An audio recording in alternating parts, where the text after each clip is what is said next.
Okay, class.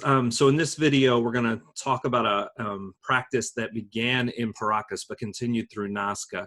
And I hope you're excited because it's cranial modification.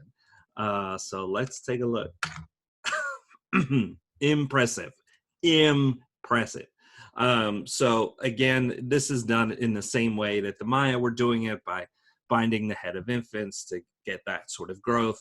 A lot of pseudo-archaeologists will decontextualize these Paracas skulls and say, oh, here's the race of giants in proof, or aliens in proof. And it's just cranial modification. And they're still trying to tease out the significance of that modification through life, is marking a status or a ranking.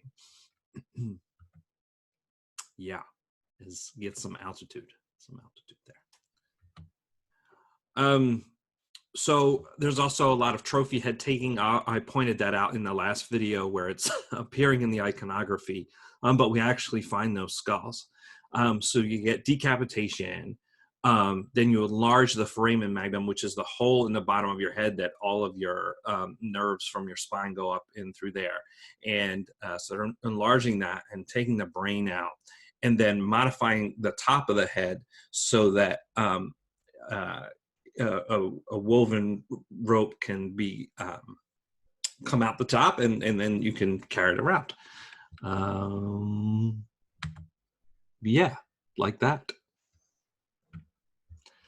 One of y'all needs to start an Etsy. Although apparently I just read that apparently somebody on Tumblr, this was years and years ago when Tumblr was a thing, was selling human bones, but was actually like grave robbing to acquire them, like going into cemeteries and things like that. That's insane. Okay. So the skull on the upper left, you see the enlargement of the foramen magnum, and to the right image, and then the left image is showing you the hole that they placed for the rope to come through. And then notice the trophy head down here.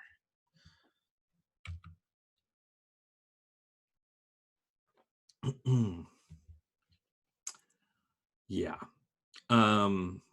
Trophy head cache. And here is where you start to see trephination or skull surgery. What will I tell you about this? If you've had 107 with me, or you're familiar, we talk about it in there. In the Andean region, the skulls that exhibit trephination, there's like a 90% survival rate. That means that the surgeries, the skull shows significant healing. Now, when you go and make a hole in someone's head, that hole will never close up entirely, but there is some growth. And so we'll know if a person survived the trephination by that growth. That skull there, that person did not live through that. They died on the table because there's no evidence of healing at all.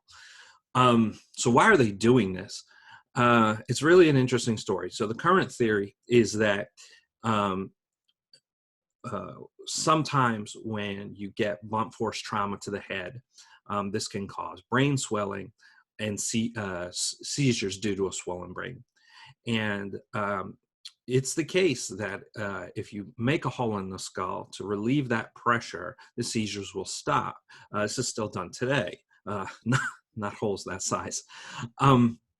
The interesting thing, though, is so you can imagine an effective medical technique in the past, but some people have exhibit 5 or 6, 3 or 4 trephinations, and the theory there is that they're having seizures for some other reason, not due to a swollen brain, and because of that, if it's like epilepsy, say, making holes in the head isn't going, there's no pressure to relieve, so it's not going to solve the problem.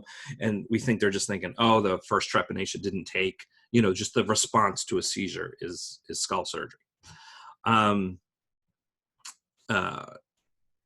You're gonna just lost my train of thought. So you're not going to have any kind of painkiller or whatever, so you may be unconscious when this happens. But it's kind of a grin and bear it kind of thing back then. The other thing I'll say is to get that kind of survival rate, you need to have a very good understanding of cranial anatomy. There are arteries and all kinds of things that if you were to cut through, the person would bleed out. So there's a lot of knowledge embedded in this practice. All right, that's it for this video. I will see you in the next one.